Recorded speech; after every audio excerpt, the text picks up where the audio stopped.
মিষ্টি পছন্দ করেন না এমন মানুষ খুঁজে পাওয়া খুবই দুষ্কর। আর সেটা যদি হয় কালোজাম মিষ্টি, তাহলে তো কোনো কথাই নেই। তাই ভিউয়ার্স, আমি জান্নাতুন ফেরদৌস আবারও চলে এলাম আপনাদের মাঝে কালোজাম মিষ্টির 100% সফল রেসিপি নিয়ে।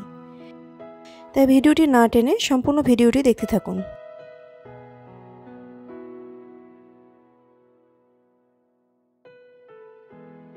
মিষ্টির জন্য প্রথমে আমি এখানে নিয়ে নিয়েছি মেজারমেন্ট কাপের 1 কাপ গুঁড়ো দুধ, 1 টিস্পুন ঘি এবং নর্মাল টেম্পারেচারে থাকা হাফ কাপ তরল দুধ। এরপর আমি এগুলোকে খুব ভালোভাবে মিক্স করে নেব। আর অবশ্যই চুলায় দেওয়ার আগে এটা ভালোভাবে মিক্স করে নিতে হবে। মিক্স করা হয়ে গেলে মিডিয়াম হিটে জাল করে একটি মাওয়া রেডি করে নিব। আর এটি চুলায় থাকা অবস্থায় অনবরত নাড়তেই থাকতে হবে, তা না হলে প্যানের সাথে লেগে পুড়ে যেতে পারে।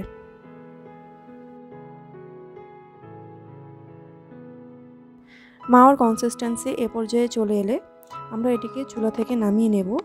খুব বেশি শক্ত করার প্রয়োজন নেই, কেননা এটা ঠান্ডা হওয়ার পরে আরও একটি শক্ত হয়ে যাবে। এরপর মাওয়াটি কুসুম গরম থাকা অবস্থায় ভালোভাবে সফট করে মথে নিতে হবে। দেখতেই পাচ্ছেন আমি মাওয়াটিকে ভালোভাবে মথে মাওয়ার একটি সফট ডো বানিয়ে নিয়েছি।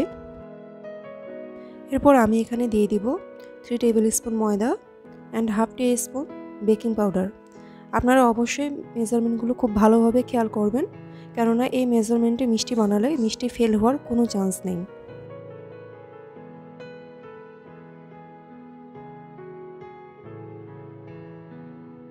এরপর ময়দা আর বেকিং পাউডার ভালোভাবে মিক্স করা হয়ে গেলে মাওয়ার সাথে দিয়ে আবার একটি সফট ডো রেডি করে নিব।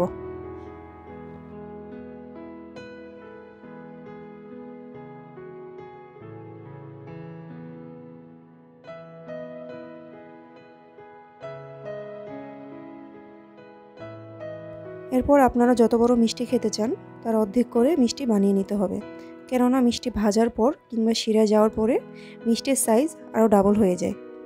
তাই মিষ্টিগুলোকে খুব বেশি বড় করে বানানোর দরকার নেই।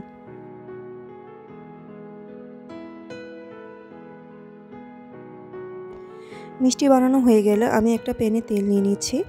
আর তেল এমনভাবে নিতে হবে যাতে মিষ্টিগুলোকে ডুবো তেলে ভাজা যায়।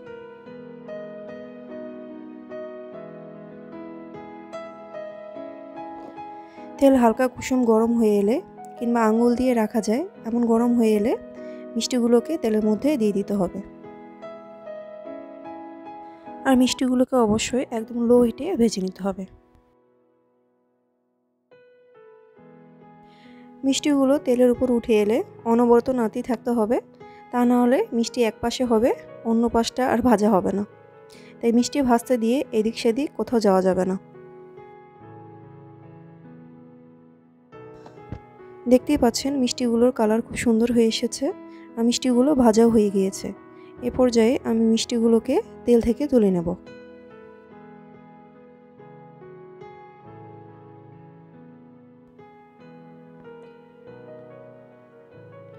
এরপর শিরার জন্য দিয়ে দিচ্ছি 1.5 কাপ চিনি। 1.5 কাপ চিনির জন্য দিয়ে দিচ্ছি 3 কাপ পানি। পানিটা ডাবল নিতে হবে, তা না হলে শিরাটা বেশি ঘন হয়ে যাবে আর মিষ্টিটাও শক্ত হয়ে যাবে। এরপর চিনির সাথে পানি ভালোভাবে মিক্স করে নিব। আর ফ্লেভারের জন্য দিয়ে দিচ্ছি 2টা এলাচি।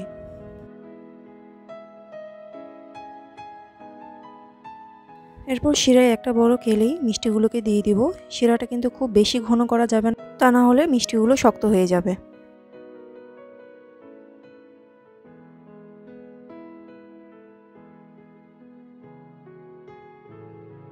এরপর মিষ্টিগুলোকে ঢেকে হাই হিটে জাল করে নেব 10 মিনিটের জন্য। আর মিষ্টি জাল করার সময় ঢাকনা উঠানো যাবে না, শুধু এভাবে একটু ঝাঁকিয়ে নিতে হবে।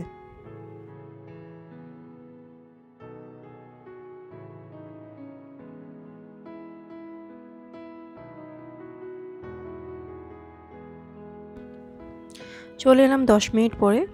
দেখতেই পাচ্ছেন মিষ্টির কালারটা খুব সুন্দর হয়ে এসেছে আর মিষ্টিগুলো ফুলে একদম ডাবল হয়ে গিয়েছে। এখন আমি মিষ্টিগুলোকে শিরার মধ্যে রেখে দিব 10 থেকে 12 ঘন্টার জন্য।